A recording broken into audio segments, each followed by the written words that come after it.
సందేశంతో సమాజంలో పురుషాధిపత్యం, అదేవిధంగా జరుగుతున్నటువంటి మహిళలపైన జరుగుతున్నటువంటి అఘాయిత్యాలు, అత్యాచారాలు, హత్యలు, అవమానకరంగా చూసేటువంటి తీరు, ఇవన్నింటిని కూడా రూపుమాపాలనేటువంటి ఏకైక లక్ష్యంతో ఒక మంచి స్టోరీతో మరి ప్రజలలో మార్పు రావాలి, యువతలో మార్పు రావాలి. మేము ఏదైనా చేయగలుగుతాం అనేటువంటి దురాభిప్రాయంలో మార్పు రావాలనేటువంటి లక్ష్యంతో మరి రమణారెడ్డి గారు ఈ యొక్క స్టోరీని తీసి మరి సోదరుడు, పెద్దలు, ఫేమస్ యాక్టర్ అందరికీ ఎప్పుడు నవ్వులతో అందరినీ ఆరోగ్యంగా ఉంచేటువంటి మన సోదరుడు అలీ అన్న గారికి, అదేవిధంగా మరి ఇంత చిన్న వయసులో అంత పెద్ద పాత్ర, జనరల్గా వాళ్ళకి అనేక రకాల అవకాశాలు వస్తాయి, గ్లామర్ స్టోరీస్ అవి, బట్ తను ఒక తల్లి పాత్రలో, ఒక చెల్లి పాత్రలో, ఒక ఇంటి ఆడకూతురి పాత్రలో చేసినటువంటి కామ్నా గారికి, ఇక్కడికి వచ్చినటువంటి మా సోదరుడు అలీ అన్న గారి ఫ్యామిలీకి, అదేవిధంగా మా రామకృష్ణ గారికి, వారితో వచ్చిన మిత్ర బృందానికి, పత్రికా మీడియా సోదరులకు, ముఖ్యంగా రమణారెడ్డి గారి యొక్క టీం అందరికీ కూడా హృదయపూర్వక శుభాకాంక్షలు, ధన్యవాదాలు తెలియజేస్తా ఉన్నాను. చాలా మంది అనుకుంటాం మనం ఎదుగుదలే చూసుకుంటాం, కానీ మన వెనుక ఉన్న ఎదుగుదలలో ఎవరు కారణం, మనం ఎక్కడ నిలబడ్డాం, ఎక్కడి నుంచి వచ్చినాం, ఏ తల్లి మనల్ని కన్నది కూడా ఒక ఆడకూతురే అన్నటువంటి దాన్ని మర్చిపోయి కళ్ళ ఎదుట ఎవరైనా ఆడవాళ్ళు కనబెడితే కామంతో చూసి మరి రకరకాలుగా ఇబ్బందులు పెట్టడంతో చిన్న పిల్లలు సైతం అత్యాచారాలకు గురై హత్య చేయబడుతున్నారు.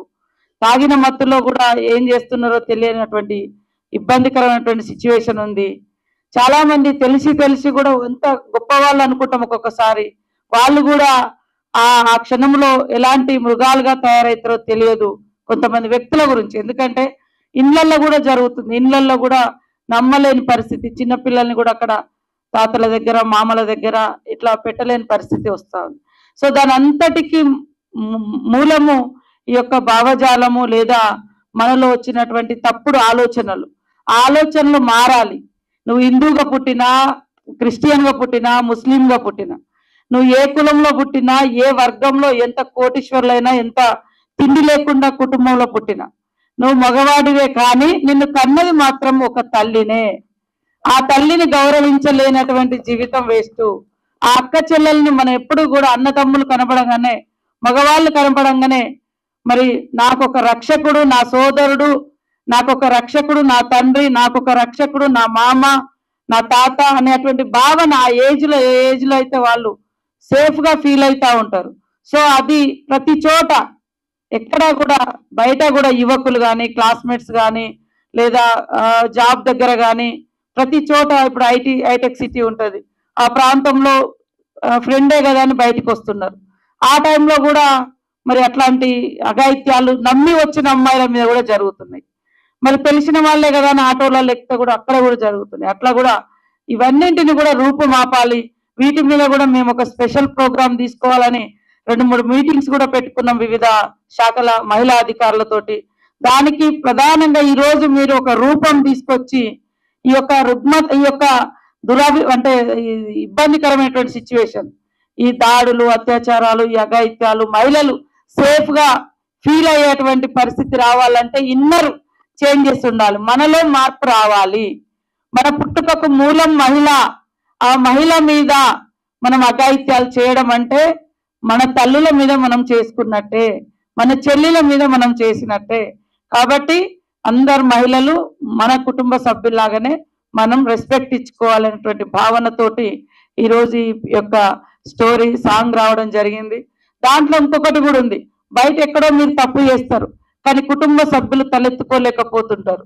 చుట్టుపక్కల వాళ్ళు వచ్చి వాళ్ళకి పాపం ఏం నేరం సంబంధం లేదు, కానీ భార్యనో, చెల్లెనో, మీ అమ్మనో మరి ఆగ్రహంతో ఇతరుల దాడులకు గురయ్యేటువంటి పరిస్థితి. మనం అనుకుంటాం తప్పు చేసేటప్పుడు ఇది ఎవరికో కదా జరిగింది, నా కుటుంబం సేఫ్ అని అనుకుంటాం.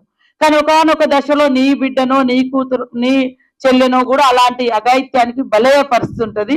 సేమ్ టైంలో సమాజంలో మరి నీకు అవమానం జరుగుతుంది, నిన్ను కన్నందుకు, నిన్ను భరిస్తున్నందుకు, నీ తోడబుట్టిగా పుట్టినందుకు కూడా మీ అక్క చెల్లెలు, అమ్మ, చెల్లి, భార్య వాళ్ళు కూడా సమాజంలో తలెత్తుకోలేని పరిస్థితి వస్తుంది. సో ఇలాంటి మంచి కథను మన స్టోరీని ఈరోజు సాంగ్ రూపంలో తీసుకురావడం జరిగింది. కాబట్టి మేము అంటే సాంగ్స్ అనేది చాలా పెనుమార్పులను తీసుకొస్తుంది మనిషిలో. అది ఈరోజు మీరు దాన్ని పట్టి ఆ సాంగ్ రూపంలో తీసుకొచ్చారు, చాలా సంతోషం. ఎందుకంటే ఉద్యమాలలో కానీ లేదా మనిషి కథలో కానీ లేకుంటే రకరకాల దగ్గర సాంగ్స్ చాలా ఇన్స్పిరేషన్ గా ఉంటాయి. మార్పుకు నాంది ఒక పాటను భావోద్వేగానికి గురి చేస్తుంది, మన యొక్క భావజాలానికి కూడా మార్చి ఒక మంచి పాట అయితే మంచి దారిలో నడిపిస్తుంది. కాబట్టి ఈ రోజు ఇది గొప్ప మహిళలకు ఒక భరోసానిచ్చేటువంటి సాంగ్. అదే విధంగా దుష్ట అభిప్రాయంతో దురాభిప్రాయంతో ఉన్నటువంటి వాళ్లకు ఇది మార్పుని తీసుకొచ్చేందుకు ఉపయోగపడే సాంగ్. కాబట్టి ఇలాంటి సాంగ్స్, ఇలాంటి స్టోరీస్ ఇంకా ఇంకా రావాలి. ఇది అందరూ కూడా షేర్ చేయాలి, ప్రతి ఒక్కరి సెల్ ఫోన్ లోకి వెళ్ళాలి, ప్రతి సినిమా థియేటర్లో కానీ అదే విధంగా న్యూస్ ఛానల్స్ లో కానీ ఇది ఖచ్చితంగా ప్లే చేయండి. మన ద్వారా కనీసం 10% ఆలోచన అయిన దురభిప్రాయం, దుష్టాభిప్రాయం, ఆడవాళ్ళ మీద అఘాయిత్యం చేసే దుర్మార్గపు అభిప్రాయాలు ఏమైనా ఉంటే ఖచ్చితంగా మారితే, కనీసం 10% వాళ్ళైనా మారితే చాలా సంతోషాన్ని వ్యక్తం చేస్తూ ఈ టీంకు, రమణారెడ్డి గారికి, అలియన్న గారికి,